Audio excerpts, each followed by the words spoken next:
तो एमपीडीटी काउंसलिंग 2021 के लिए जो रजिस्ट्रेशन है वो चल रहे हैं और चॉइस फिलिंग भी स्टार्ट हो गई है। तो एमपीडीटी के लिए अगर आप चॉइस फिलिंग करना चाहते हैं तो कुछ इंपॉर्टेंट पॉइंट है जो मैं आपको इस वीडियो में बताने वाला हूँ, लाइव चॉइस फिलिंग करके बताऊँगा। बहुत से कॉलेज ऐसे हैं जहाँ पे काफ़ी सारी न्यू ब्रांचेस इंट्रोड्यूस हुई हैं, तो उन ब्रांचेस में आपको एडमिशन मिलने के कितने चांसेस है, जिनकी रैंक लो है तो उन बच्चों को उन ब्रांचेस के अंदर एडमिशन मिलने के क्या चांसेस है, इनके बारे में मैं इस वीडियो में डिस्कस करूँगा। बहुत ही ज़्यादा इंपॉर्टेंट वीडियो है, अगर आप लास्ट तक देखेंगे तो आपको सारी चीज़ें डेफिनेटली समझ में आ जाएंगी।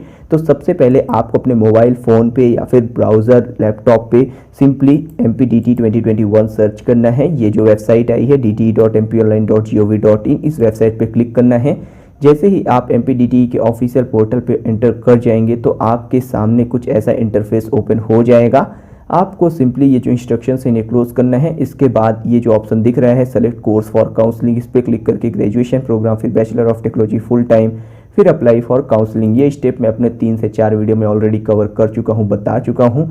इसके बाद आपको सिंपली यहाँ पे क्लिक करना है log in for choice filling. अगर आपने रजिस्ट्रेशन कर रखा है, आपका डॉक्यूमेंट वेरिफिकेशन हो गया है तो आप चॉइस फिलिंग कर सकते हैं। जब डॉक्यूमेंट वेरिफिकेशन हो जाता है तो आपके पास एक मैसेज आता है MPDT की तरफ से, जिसमें आपका टेम्परेरी पासवर्ड लिखा होता है। उस टेम्परेरी पासवर्ड को आपको यूज़ करना होगा। तो जैसे ही आप चॉइस फिलिंग पे क्लिक करोगे तो आपके सामने कुछ इंस्ट्रक्शंस दिए हुए हैं चॉइस फिलिंग करने के लिए। सिंपल ये वही इंस्ट्रक्शन है कि आपको date of birth and password use करना है। इसके बाद आपको एक नया पासवर्ड क्रिएट करना है। जो टेम्परेरी पासवर्ड है उसे यूज़ करके एक नया पासवर्ड क्रिएट करना होगा। जब आप नया पासवर्ड क्रिएट कर लोगे तो उसी नए पासवर्ड से फिर आपका MPDT के अंदर लॉगिन होना स्टार्ट हो जाएगा। यहाँ पे सिंपली बताया गया है कि आपको चॉइसेस ऐड करनी है, रिमूव करनी है, तो रीअरेंज करना है। सारा कुछ मैं आपको आगे डिटेल में ये सारे स्टेप एक एक करके डिटेल में बताऊंगा। फिर पेमेंट के बारे में भी मैं बात करने वाला हूँ। तो यहाँ पे आपको जेईई मेन का अपना एप्लीकेशन नंबर डालना है। यहाँ पे आपको अपनी डेट ऑफ बर्थ डालनी है। इसके बाद ये जो वेरिफिकेशन कोड है इसे डाल के जो ये यहाँ पे लिखा हुआ है आई हैव रीड इंस्ट्रक्शंस, इस पे क्लिक करके सबमिट कर देना है। जैसे ही आप इस बटन पे क्लिक करोगे आपके सामने एक इसी तरह का विंडो ओपन होगा, जिसमें यहाँ पे जो रोल नंबर दिया हुआ उसकी जगह पे लिखा होगा टेम्परेरी पासवर्ड। तो आपको जो MPDT की तरफ से टेम्परेरी पासवर्ड का मैसेज आया होगा, जो नंबर आपने रजिस्टर किया है उसमें या फिर जो मेल आईडी रजिस्टर की है उसमें, तो आपको वही टेम्परेरी पासवर्ड यहाँ पे सिंपली रख देना है। इसके बाद आपको एक ऑप्शन दिख रहा होगा क्रिएट पासवर्ड और कंफर्म पासवर्ड, दोनों पे क्लिक करना है, दोनों को बना लेना है सिंपल पासवर्ड। फिर आपको सिंपली जो भी वहाँ पे वेरिफिकेशन कोड है उसे डाल के जब आप सबमिट कर दोगे तो फिर आपके सामने कुछ ऐसा इंटरफेस ओपन होने वाला है। और ये जो इंटरफेस है ये है आपका मेन चॉइस फिलिंग का। MPDT के ऑफिशियल वेबसाइट की जो लिंक है वो मैंने वीडियो के डिस्क्रिप्शन में दे दी है, तो आप लोग वहां से जाकर भी ये सारे स्टेप फॉलो कर सकते हैं। यहाँ पे कुछ इंस्ट्रक्शंस दिए हुए हैं, ये इंस्ट्रक्शन आप पढ़ सकते हैं। बाकी मैं आपको एक एक करके डिटेल में वीडियो में सब कुछ बताने वाला हूँ। जब आप अपना पूरा बेसिक काम कर लोगे ना, ज़्यादा कुछ कठिन नहीं है, एकदम बेसिक सा काम है, जब आप कर लोगे तो आपके सामने कुछ ऐसा ऑप्शन आएगा, कुछ ऐसा सेक्शन दिखेगा। फिर आपको सिंपली यहाँ पे क्लिक करना है कंटिन्यू फॉर चॉइस फिलिंग। जैसे ही आप इस पे क्लिक करोगे तो इसके आगे आपके सामने जो चॉइस फिलिंग के सीक्वेंस हैं, जो कॉलेज हैं, उनकी जो लिस्ट है वो सब कुछ शो होने लगेगी। और फिर आपको एक एक करके प्रायोरिटी वाइज चॉइस फिलिंग करनी है।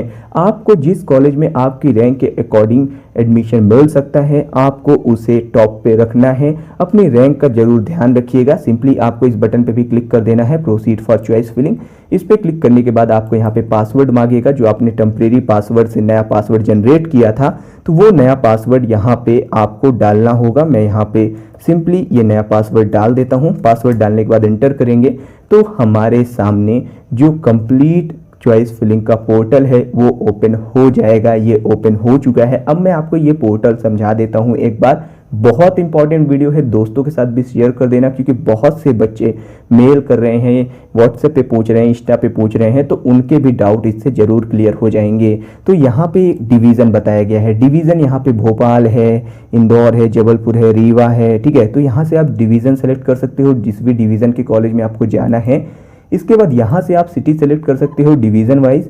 इसके बाद आप यहाँ से कॉलेज टाइप सेलेक्ट कर सकते हो, आपको गवर्नमेंट में जाना है, सेमी गवर्नमेंट में जाना है, प्राइवेट में जाना है, सेल्फ फाइनेंस में जाना है। इसके बाद यहाँ से आप कॉलेजेस को ब्रांच वाइज भी सॉर्ट कर सकते हो। लाइक मुझे एरोनॉटिकल इंजीनियरिंग में एडमिशन लेना है MP के अंदर, तो मैं एरोनॉटिकल इंजीनियरिंग पे जब क्लिक करूँगा तो मेरे सामने उन कॉलेजेस की लिस्ट आ जाएगी जहाँ पे एरोनॉटिकल इंजीनियरिंग है। तो यहाँ पे कोई भी कॉलेज नहीं है, लाइक मैं कोई और ब्रांच सेलेक्ट कर लेता हूँ बायोमेडिकल इंजीनियरिंग, तो SGS इंदौर के अंदर बायोमेडिकल है, तो वो ब्रांच मेरे सामने आ जाएगी। यहाँ से मैं कॉलेज वाइज भी सॉर्ट कर सकता हूँ। अगर मुझे जिस पर्टिकुलर कॉलेज का देखना है उसे क्लिक करूँगा तो उस कॉलेज का नाम सामने आ जाएगा। तो होपफुली ये जो इंटरफेस है ये आपको समझ में आ गया होगा। पहले आप डिवीज़न वाइज सॉर्ट कर सकते हैं, सिटी वाइज सॉर्ट कर सकते हैं, कॉलेज टाइप से आप सॉर्ट कर सकते हैं, गवर्नमेंट चाहिए, सेमी गवर्नमेंट चाहिए, प्राइवेट चाहिए, और ब्रांच वाइज भी सॉर्ट कर सकते हैं। कॉलेज कोड से भी कॉलेज का आप यहाँ पे लिस्ट देख सकते हैं। इसके बाद आप यहाँ से ABCD दिया हुआ है तो इसके अकॉर्डिंग भी कॉलेज देख सकते हैं। लाइक मुझे JEC जबलपुर देखना है तो मैं जे पे क्लिक करूँगा तो यहाँ पे JEC जबलपुर इस बॉक्स के अंदर आ जाएगा। इस बॉक्स के अंदर आपको पर्टिकुलर कॉलेज दिखेंगे, ये जो सारे हैं ये कॉलेज हैं, उनकी ब्रांचेज हैं, और इस बॉक्स के अंदर आपको जो है वो ब्रांचें दिखेंगी जो आपने फिलअप की हैं, वो चॉइसेस दिखेंगी जो आपने फिल की हैं। अब मान लो मुझे कोई चॉइस को अप या डाउन करना है, पहले मुझे कैसे चॉइस ऐड करनी है वो मैं आपको एक एग्जांपल के थ्रू बता देता हूँ। मैंने कैसे ऐड किया, मैंने सिंपली कुछ नहीं किया। मान लो मुझे जो है तो IIT DAVV इंदौर की कोई ब्रांच को ऐड करना है, तो मैं सिंपली आई पे गया। आई पे जाने के बाद मुझे IIT DAVV इंदौर का इलेक्ट्रॉनिक्स एंड टेलीकम्युनिकेशन ऐड करना था, तो मैंने यहाँ पे सिंपली जो है तो यहाँ पे इलेक्ट्रॉनिक्स एंड टेलीकम्युनिकेशन पे क्लिक कर दिया। ये ब्रांच जो है ये ऐड हो चुकी है।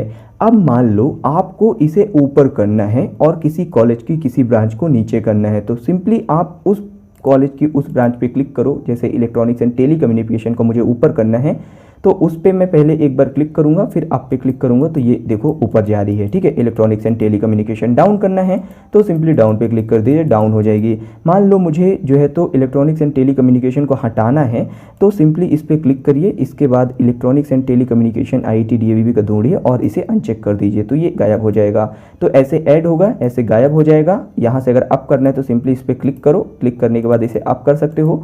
किसी और ब्रांच को भी आप अप डाउन करना चाहते हो तो वो सिंपली यहाँ से अप डाउन हो जाएगी। एकदम आसान सा काम है यार, इस पे कोई मैथमेटिक्स नहीं है, एकदम इजी, कोई भी बच्चा कर सकता है। ठीक है, इस बात को समझो। तो ऐसे आपको पूरा इंटरफेस देखने को मिलेगा। अब बात करते हैं कि जो कॉलेजेस के अंदर न्यू ब्रांचेज आई हैं उसका क्या इंपैक्ट पड़ेगा। तो JEC जबलपुर के अंदर आपको बता दूं artificial intelligence and data science की न्यू ब्रांच ओपन हुई है, और इसके साथ साथ यहाँ पे आपको मैकेट्रॉनिक्स इंजीनियरिंग की ब्रांच मिलेगी। मैकेट्रॉनिक्स इंजीनियरिंग जो है वो मैकेनिकल इंजीनियरिंग एंड रोबोटिक्स का काफ़ी बढ़िया कॉम्बिनेशन है, यानी मैकेनिकल इंजीनियरिंग का फ्यूचर वर्जन है। तो मैकेट्रॉनिक्स इंजीनियरिंग और artificial intelligence and data science की ब्रांच जो है वो JEC जबलपुर के अंदर आई है, तो इससे वहाँ पे सीट बढ़ गई हैं, और जो कट ऑफ पहले थोड़ी सी हाई होती थी वो आपको डाउन भी देखने को मिलेगी। इसके बाद अगर MITS ग्वालियर की बात करें तो वहाँ पे आर्टिफिशियल इंटेलिजेंस एंड रोबोटिक्स की ब्रांच थी जिसे उन्होंने रीनेम कर दिया artificial intelligence and data science, and एक और ब्रांच बना दी artificial intelligence and machine learning MITS Gwalior के अंदर। इसके बाद यहाँ पे आपको कुछ और ब्रांचेस भी देखने को मिलती हैं, तो आप MITS के अंदर भी 3 से 4 नई ब्रांचें एक्सपेक्ट करोगे जो कि 2020 में नहीं थी और 2021 में आई है। और सबसे ज़्यादा जो ब्रांचें आई हैं वो आई हैं सती विदिशा के अंदर, सम्राट अशोक टेक्निकल इंस्टीट्यूट विदिशा। यहाँ पे अगर आप देखो तो यहाँ पे आपको एरोनॉटिकल इंजीनियरिंग भी मिलती है, आर्टिफिशियल इंटेलिजेंस डेटा साइंस यहाँ पे 2020 में आया था। कंप्यूटर साइंस जो है, computer science and engineering, internet on thing and cyber security जो है ये अभी आया है सती विदिशा के अंदर। और MITS के अंदर एक अच्छी बात ये है कि आपको कंप्यूटर साइंस एंड डिज़ाइन का कोर्स भी मिलता है। तो कंप्यूटर साइंस एंड डिज़ाइन की जो ब्रांच है वो MITS के अंदर इस साल इंट्रोड्यूस की गई है। तो जिन बच्चों को कंप्यूटर साइंस एंड इंजीनियरिंग नहीं मिल पा रहा है वो कंप्यूटर साइंस एंड डिज़ाइन पे भी जा सकते हैं, वहाँ पे भी प्रेफर कर सकते हैं। आपको ज़्यादा डिफरेंस देखने को नहीं मिलेगा दोनों ही ब्रांच के अंदर। तो कंप्यूटर साइंस एंड डिज़ाइन की जो ब्रांच है वो MITS के अंदर रिलीज़ की गई है। ये ब्रांच है कंप्यूटर साइंस एंड डिज़ाइन, और ये है कंप्यूटर साइंस एंड इंजीनियरिंग। तो ये इस साल आई है, ठीक है, 2021 के अंदर। और सती विदिशा के अंदर भी आपको और बहुत सी ब्रांचें देखने को मिलेंगी जो कि आप लोगों के लिए एक बेहतर साइन है। सती विदिशा का कट ऑफ पहले ही हाई जाता था, ब्रांचेस बढ़ गई हैं तो कट ऑफ और हाई जाएगा। तो लो रैंक वाले बच्चों को इसका बहुत फ़ायदा मिलने वाला है। तो अपनी चॉइस फिलिंग को सही तरीके से करिएगा, प्रायोरिटी वाइज चॉइस फिलिंग करिएगा। जब आपकी काउंसलिंग होगी ना तो काउंसलिंग के दौरान आपकी जो चॉइसेस देखी जाएंगी वो ऊपर से नीचे की तरफ देखी जाएंगी। और मान लो मुझे राउंड 1 की काउंसलिंग में यहाँ पे एलएनसीटी भोपाल के अंदर 1994 में CSE IML मिल जाता है, तो फिर राउंड 1 का जो फर्स्ट अपग्रेड होगा उसमें मेरी ये सीट तो बनी रहेगी। मैंने अपग्रेड के लिए अप्लाई किया, मेरी ये जो सीट है वो बनी रहेगी। लेकिन अगर मेरी सीट मान लो UEC उज्जैन के अंदर अगर EC हो जाती है तो फिर मेरी ये जो सीट थी CSE IML की एलएनसीटी के अंदर वो कैंसिल होगी। अगर अलॉटमेंट अपग्रेड नहीं होता है तो जो सीट बनी थी वो बनी रहेगी। ये भी एक बच्चों का कॉमन डाउट था, उसे भी मैंने क्लियर कर दिया। राउंड 1 के बाद जब आप राउंड 2 में जाते हो तो राउंड 1 में अगर आपने कहीं एडमिशन ले लिया है तो फिर आप राउंड 2 में नहीं पार्टिसिपेट कर सकते। लेकिन राउंड 1 में आपको जो सीट मिली, राउंड 1 के अपग्रेड में जो सीट मिली, आपने उसे एक्सेप्ट नहीं किया तो फिर आप राउंड 2 में पार्टिसिपेट कर सकते हैं। इस बात का ध्यान रखिएगा। अगर आप एक बार एडमिटेड हो गए तो फिर आप MPDT के दूसरे राउंड में पार्टिसिपेट नहीं कर पाओगे। और राउंड 1 की जो सीट मिली है वो राउंड 2 के लिए कंसीडर नहीं की जाएगी। राउंड 1 और राउंड 2 का कोई भी कनेक्शन नहीं, इस बात को ध्यान रखना। इसके बाद आपको सिंपली यहाँ पे सेव प्रेफरेंस पे क्लिक करना है। जब आप चॉइस फिलिंग कर लेंगे उसके बाद ये जो प्रेफरेंस है वो ऑर्डर सेव हो जाएगा और आपके सामने एक कंप्लीट लिस्ट आ जाएगी। उस लिस्ट के अंदर आप एक बार और वेरीफाई कर लेना कि मैंने जो कॉलेज, जो सीक्वेंस मैंने सोचा था उसी सीक्वेंस में फिल किया है या नहीं। कॉलेज हमेशा उसी सीक्वेंस में फिल करना जो आपको मिल सकते हैं। यहाँ पे आप देखिए ये आपको पूरा लिस्ट दिखा रहा है, कॉलेज टाइप बता रहा है, ब्रांच बता रहा है, इंस्टीट्यूट नेम बता रहा है। तो ये पूरी चॉइसेस जो है वो आपके सामने होंगी।